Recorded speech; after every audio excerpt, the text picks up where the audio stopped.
안녕하세요. 권용주입니다.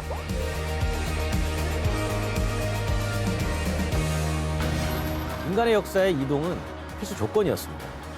혁신적인 이동 수단인 자동차의 등장은 인간의 삶을 바꿨죠.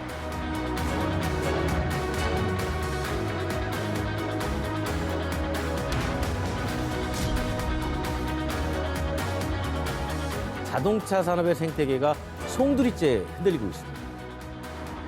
이동의 개념이 달라지는 미래 모빌리티 분야에서 패권은 누가 질 것인가?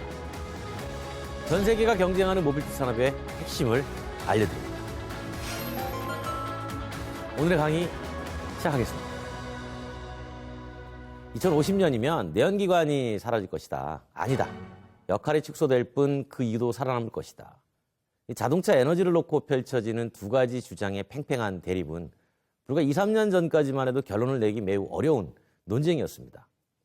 하지만 이제 서서히 수송 부문의 에너지를 전기로 대체해야 한다는 목소리가 앞서고 있는데 모든 나라들이 탄소 배출을 줄여야 한다는 공감대가 형성되면서 무게중심이 전기 쪽으로 반걸음 이동했기 때문이죠. 그런데 수송 부문의 에너지가 바뀐다는 것, 사실 엄청난 대전환이 아닐 수 없습니다. 이 많은 역사가들조차 산업 역사의 에너지 대전환이라는 표현을 서슴지 않죠.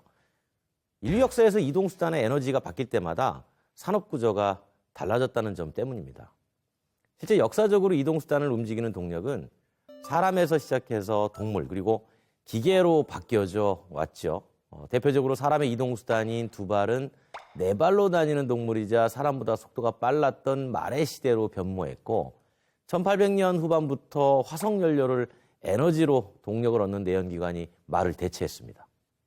그런데 인간과 말의 동력 시대를 합치면 적게는 수백 년에서 길게는 수천 년 전까지 거슬러 오르는데 19세기에 등장한 내연기관의 역사는 불과 150년 정도에 머물고 있습니다. 앞선 동력 시대의 역사와 비교하면 말 그대로 찰나라는 거죠.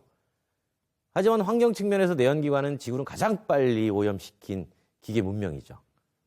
산업 발전에 엄청난 영향력을 가진 동력을 제공한 건 맞지만 연소 후에 탄소 발생이 불가피하다는 점에서 많은 논란을 일으킬 수밖에 없었습니다. 말은 명암조차 내밀지 못하는 엄청난 힘으로 문명의 빠른 발전을 가져왔는데 기름을 태운 뒤에 바깥으로 내보내는 배출가스가 오히려 지구의 지속 가능성을 낮춘다. 이런 위기감이 커지게 됐고 결국 동력을 바꾸자는 움직임이 계속되는 겁니다. 그래서 지금 수많은 자동차 회사와 각 나라의 고민이 적지 않습니다.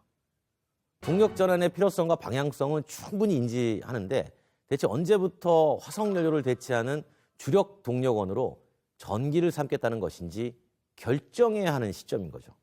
이 과정에서 여전히 전력의 대부분을 석탄이나 액화천연가스 같은 화석연료를 통해서 얻는 것도 고려해야 되고요. 또 내연기관 기술 발전을 통한 배출가스 감소 수준도 감안을 해야 됩니다.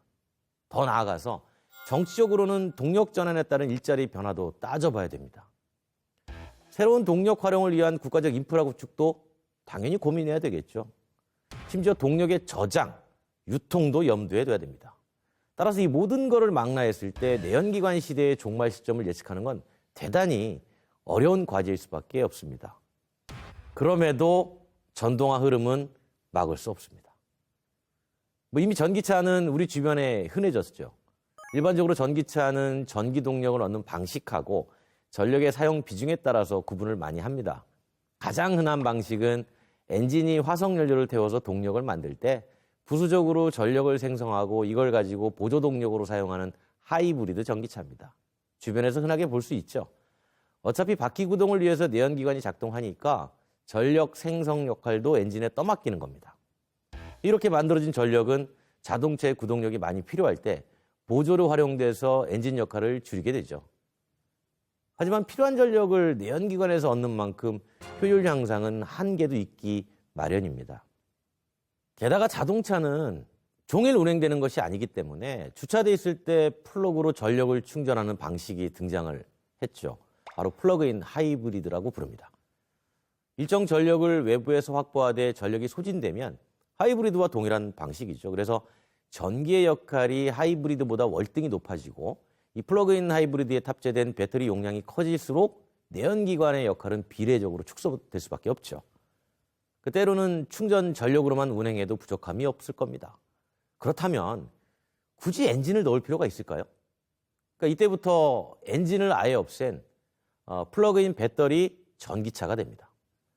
흔히 순수 배터리 전기차를 배터리 일렉트릭 비클, 즉 BEV라고 통칭하는데 엄밀히 구분하면 플러그가 있으니까 플러그 배터리 일렉트릭 비클, 즉 PBEV가 보다 정확한 표현이죠. 그래서 전기차도 HEV, 즉 하이브리드에서 플러그인 하이브리드, 그리고 플러그인 배터리 전기차로 조금씩 바뀌어가는 중입니다. 그러자 요즘 많은 자동차 회사도 2030년을 목표로 에너지 대전환을 이루겠다는 목표를 앞다퉈 제시하고 있습니다. 앞으로 10년 후에 우리가 만들어 판매할 이동수단은 동력원으로 전기만 쓰겠다는 거죠.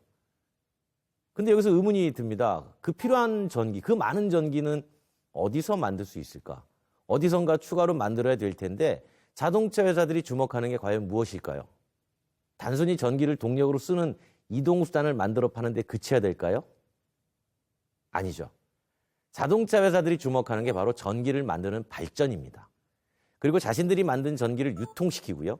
그 전기를 자신들이 만든 전기차 소비자가 사용하도록 만드는 에너지 전력회사의 관점에서 접근하는 겁니다. 중동에서 원유 상태로 수입된 기름을 자동차에 필요한 에너지, 즉 휘발유나 경유로 제조하는 곳은 보통 정유사죠. 여기서 만들어진 기름은 화물 탱크로리에 담겨져서 전국 각지의 저유소 또는 주유소로 옮겨지고요. 이 주유소를 찾는 최종 소비자에게 판매가 되는 과정입니다. 전기 에너지도 크게 다르지 않아요. 물론 제조 방법은 다양하지만 일반적인 석탄 발전소를 떠올리면 해외에서 들여온 석탄을 태워서 보일러를 가열하고 이때 발생하는 증기로 터빈을 돌리고 전기를 만들죠. 여기서 만들어진 전기는 전선을 통해서 필요한 곳에 공급이 됩니다. 다시 말해서 전기 유통에 있어가지고 전선은 기름의 송유관 같은 역할이죠. 다만 기름과 차이점은 장기간 저장이 쉽지 않다는 것뿐입니다. 그런데 무거운 전선을 연결하려면 전신주도 많이 필요하죠. 2017년 기준 우리나라의 전신주가 무려 몇 개가 있냐? 900만 개가 있습니다. 이 900만 개의 전신주를 전선이 전 국토를 거미줄처럼 휘감으면서 우리 가정이나 사무실 그리고 공장에 전기를 보내주는 거죠. 그래서 전선을 통한 전기 유통은 그동안 전력회사가 수행해 왔을 수밖에 없던 겁니다. 하지만 최근에 자동차 회사들이 전기차 내놓으면서 전기 생산뿐 아니라 전선 없는 유통에 뛰어드는 거죠. 전력회사가 전신주와 전선을 유통의 매개로 삼았다면 자동차 회사는 전기차에 탑재된 배터리로 전기를 배달하겠다는 겁니다.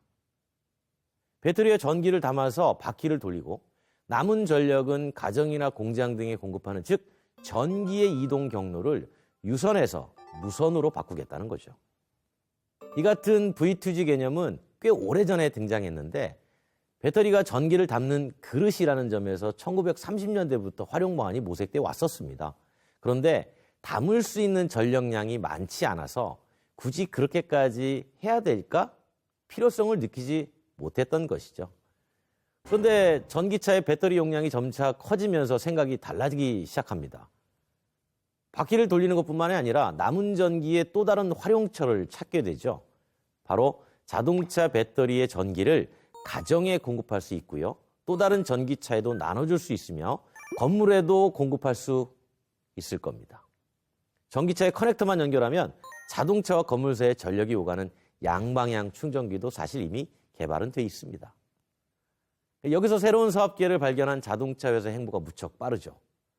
일찌감치 전기차에 매진해온 닛산을 비롯해서 최근에는 폭스바겐 그룹도 이 V2G 참여를 선언했고요. 우리나라의 현대자동차 그룹도 마찬가지입니다. 전력 공급이 여유로운 시간에 배터리를 충전하고요.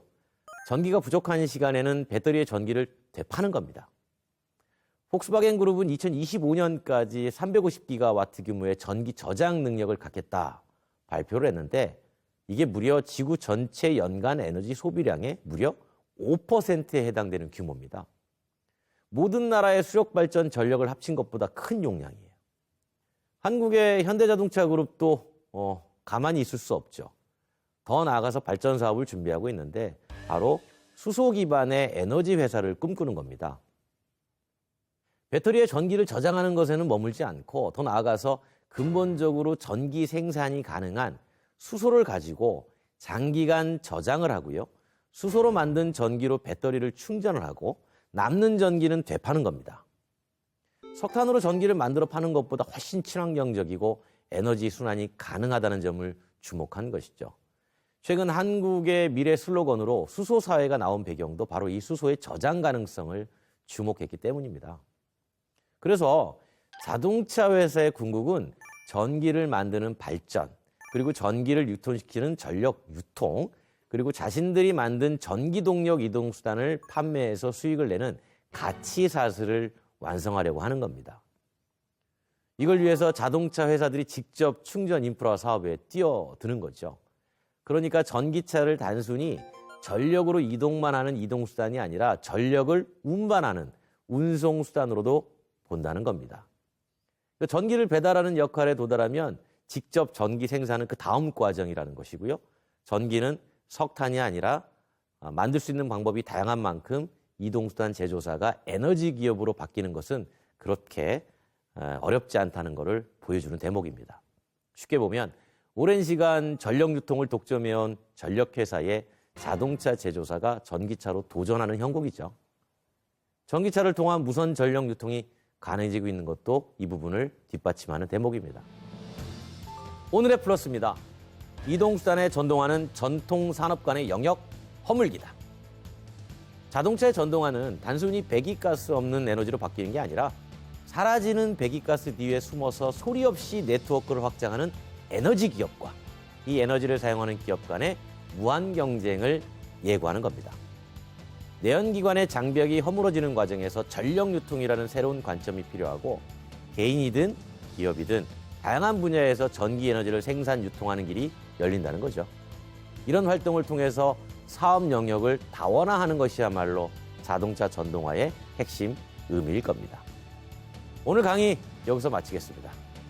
고맙습니다.